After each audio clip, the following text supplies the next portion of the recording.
नमस्कार जय जगन्नाथ आम चैनल को आपण मानकु बहुत बहुत स्वागत। सांग माने 19 अक्टोबर 2025 रविवार दिन पड़ुअछि धनतेरस।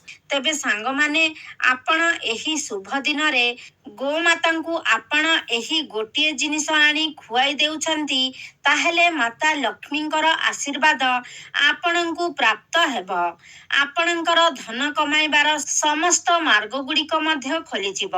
संपूर्ण वर्ष सारा केबे भी आपणंकर घरे धनर अभाव देखा देब नाही। आपणंकर जन्म जन्मांतरर थिबा गरीबी एवं दुख कष्ट समाप्त हो जाई थाए। एहा छड़ा ग्रह पीड़ारु मध्य आपणंकु मुक्ति मिली जाई थाए एवं माता लक्ष्मींकर आशीर्वादरु आपणंकु आपणंक जीवन रे धन वैभवर प्राप्ति मध्य होई थाए। सुख एवं समृद्धिर मध्य प्राप्ति होई थाए। आपणंकर जहा भी किछि मनस्कामना थाउ ताहा आपणंकर पूरण हो जाई थाए। आपणंकर जदि चाकरी जनित कौनसी प्रकारर समस्या रहिछि, धन जनित कौनसी समस्या रहिछि, आपणंकर व्यापार वाणिज्य बंद हो जाइछि, प्रेम जीवन रे कौनसी प्रकारर आपणंकर समस्या रहिछि, वैवाहिक जीवन रे आपणंकु कौनसी प्रकारर सफलता प्राप्ति होई पारु नाही तो समस्त क्षेत्र रे आपणंकु सफलता निश्चय रूप रे प्राप्ति हेब। समस्त समस्या आपणंक जीवनरु दूर होई जिवो एवं आपणंक उपरे जेउ करजर भार रहिछि ताहा मध्य आपणंकर दूरेई जिवो। तेबे सांग माने आसंतु जानिबा एही पवित्र धनतेरस दिन आपण गोमातांकु एपरी केउ जिनिस खुआई देबा द्वारा आपणंकर समस्त दुख कष्ट एवं समस्यार अंत घटी थाए। एहा छड़ा आपणंकर समस्त मनस्कामना पूर्ण होई थाए।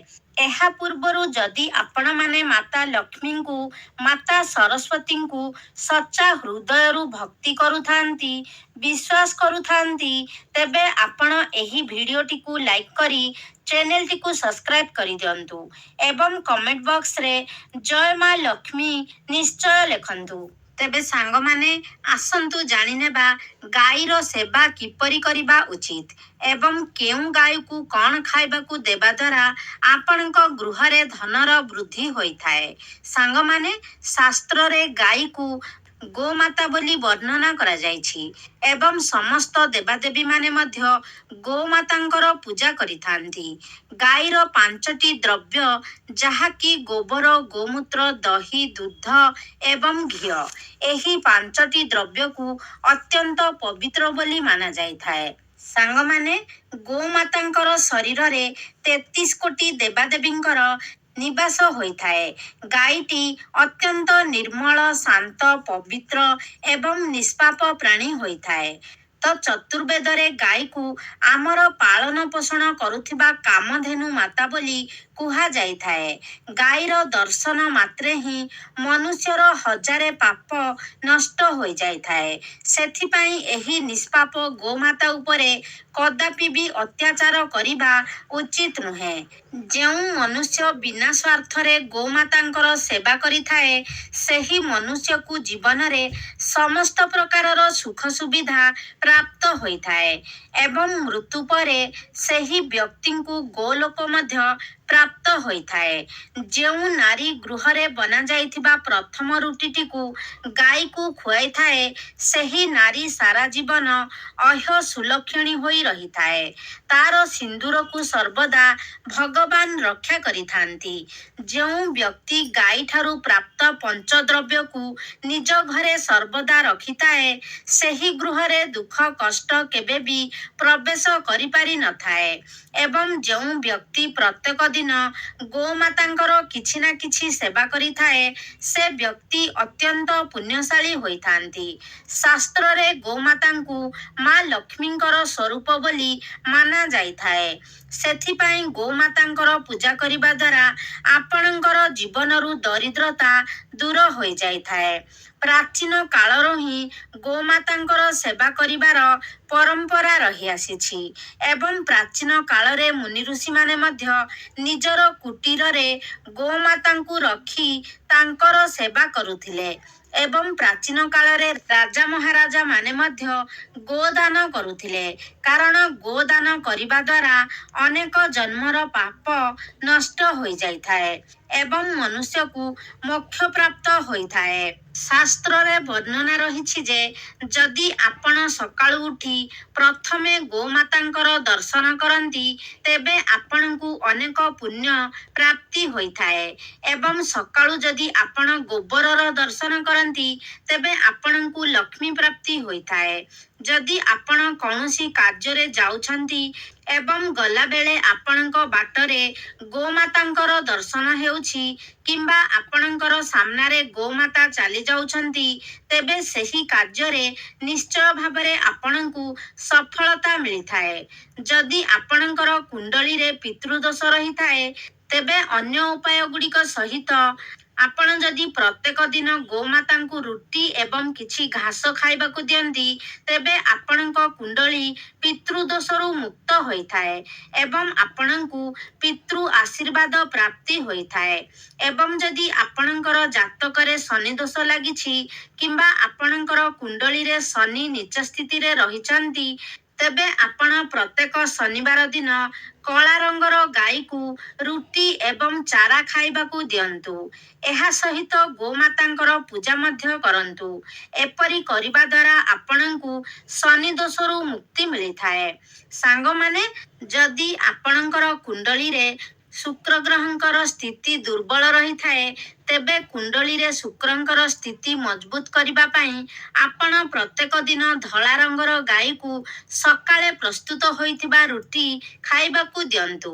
ଏପରି କରିବା ଦ୍ୱାରା ଆପଣଙ୍କର କୁଣ୍ଡଳୀରେ ଶୁକ୍ର ଗ୍ରହଙ୍କର ସ୍ଥିତି ମଜବୁତ ହୋଇଥାଏ ଏବଂ ଯଦି ଆପଣଙ୍କର କୁଣ୍ଡଳୀରେ ବୁଧ ଗ୍ରହ ଖରାପ ସ୍ଥିତିରେ ରହିଛନ୍ତି କିମ୍ବା ଦୁର୍ବଳ ଅବସ୍ଥାରେ ରହିଛନ୍ତି ତେବେ ଆପଣ ପ୍ରତ୍ୟେକ ବୁଧବାର ଦିନ ଗୋମାତାଙ୍କୁ ସବୁଜ ଚାରା ଖାଇବାକୁ ଦିଅନ୍ତୁ।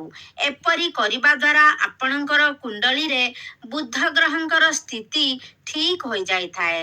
ଯଦି ଆପଣଙ୍କର କୁଣ୍ଡଳୀରେ ମଙ୍ଗଳଙ୍କର ସ୍ଥିତି ଖରାପ ରହିଛି ଏବଂ ଏହି କାରଣରୁ ଆପଣଙ୍କୁ ଅନେକ ଗୁଡ଼ିଏ ସମସ୍ୟାର ସମ୍ମୁଖୀନ ହେବାକୁ ପଡୁଛି ତେବେ ଆପଣ ଲାଲ ରଙ୍ଗର ଗାଈର ସେବା କରନ୍ତୁ। ବିଶେଷ କରି ମଙ୍ଗଳବାର ଦିନ ବିଶେଷ ରୀତିରେ ଗୋଟେ ଲାଲ ରଙ୍ଗର ଗାଈର ଆପଣ ସେବା ଶୁଶ୍ରୂଷା କରନ୍ତୁ ଏବଂ ମଙ୍ଗଳବାର ଦିନ ଆପଣ ଲାଲ ରଙ୍ଗର ଗାଈକୁ ଗୁଡ଼ ଏବଂ ଚଣା ଖାଇବାକୁ ଦିଅନ୍ତୁ। ଏପରି କରିବା ଦ୍ୱାରା ଆପଣଙ୍କର ଜାତକରେ ମଙ୍ଗଳଙ୍କର ସ୍ଥିତି ଠିକ ହୋଇଯାଇଥାଏ ଏବଂ ମଙ୍ଗଳ ଆପଣଙ୍କୁ ଶୁଭ ଫଳ ପ୍ରଦାନ କରିଥାଏ। ତେବେ ଯଦି ଆପଣଙ୍କର କୁଣ୍ଡଳୀରେ ବୃହସ୍ପତିଙ୍କର ସ୍ଥିତି ଖରାପ ରହିଥାଏ ତେବେ ବୃହସ୍ପତିଙ୍କର ସ୍ଥିତିକୁ ଠିକ କରିବା ପାଇଁ ଆପଣ ରୁଟି ଉପରେ ଗୁଡ଼ ଏବଂ ଚଣା ରଖି ଗାଈକୁ ଖୁଆନ୍ତୁ। ଏପରି କରିବା ଦ୍ୱାରା ଆପଣଙ୍କ କୁଣ୍ଡଳୀରେ ବୃହସ୍ପତିଙ୍କର ସ୍ଥିତି ଠିକ ହୋଇଯାଇଥାଏ। ବୃହସ୍ପତିଙ୍କୁ ମାଙ୍ଗଳିକ ଗ୍ରହ ବୋଲି କୁହାଯାଏ। ବୃହସ୍ପତି ଆପଣଙ୍କର ଜୀବନରେ ସମସ୍ତ ପ୍ରକାରର ମାଙ୍ଗଳିକ କାର୍ଯ୍ୟ ଉପରେ ପ୍ରଭାବ ପକାଇଥାନ୍ତି। ତେଣୁ ଆପଣଙ୍କ ଜୀବନରେ ଯେଉଁ ବି ସବୁ ଶୁଭ ଘଟଣା ଘଟିତ ହୋଇଥାଏ କିମ୍ବା ଆପଣଙ୍କ ସନ୍ତାନମାନଙ୍କର ସହିତ ଜଡ଼ିତ ପ୍ରତ୍ୟେକ ଘଟଣା ଆପଣଙ୍କର ବୃହସ୍ପତିଙ୍କର ସ୍ଥିତି ଉପରେ ନିର୍ଭର କରିଥାଏ। ତେଣୁ ବୃହସ୍ପତି କୁଣ୍ଡଳୀରେ ଭଲ ସ୍ଥିତିରେ ରହିବା ଆପଣଙ୍କ ଜୀବନ ପାଇଁ ଅତ୍ୟନ୍ତ ଗୁରୁତ୍ୱପୂର୍ଣ୍ଣ ହୋଇଥାଏ। ସାଙ୍ଗମାନେ, ଯଦି ଆପଣଙ୍କ ଗୃହରେ ସଦାସର୍ବଦା ଅଶାନ୍ତି ଲାଗି ରହୁଛି ତେବେ ଆପଣ ନିଜ ଘର ଭିତରେ ଗୋବରର ଘଷି ଜଳାଇବା ଉଚିତ ଏବଂ ସେହି ଘଷିର ଧୂଆଁକୁ ଆପଣ ଆପଣଙ୍କ ଘରର ପ୍ରତ୍ୟେକ ରୁମରେ ବୁଲାଇ ଆଣନ୍ତୁ।